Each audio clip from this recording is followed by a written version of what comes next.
New at 10, tonight a Midstate family has some answers about what happened to their loved one more than 4 decades ago. It was ultimately DNA samples that helped crack the case. News 4's Cameron Taylor walks us through how that DNA led police to Florida. 43 years ago, James Sanders never returned home to Portland, Tennessee.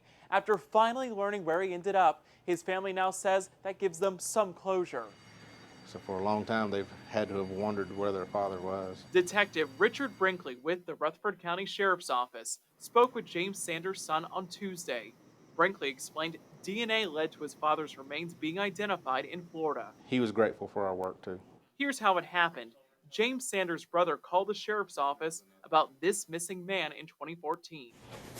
Investigators say a burned body turned up at Pool Knobs Recreation Area in Laverne in 1978, the same year Sanders disappeared. Working cold cases, especially something like this one, it's similar to a roller coaster. There's a lot of ups and downs with it. In Sanders' case, he was planning to work at his aunt's tobacco farm in North Carolina, but never made it.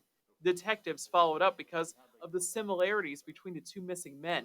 Family members even sent in DNA samples to see if there was a match in January of 2015. When those results came back, it did not match our John Doe.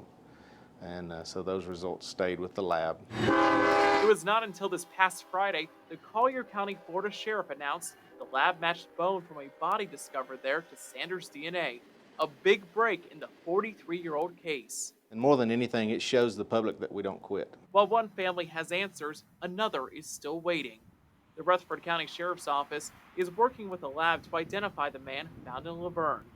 They've built a DNA profile trying to find a family match.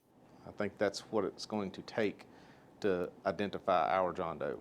The hope is detectives can let that family know what happened to their loved one soon. Cameron Taylor, News 4, Nashville.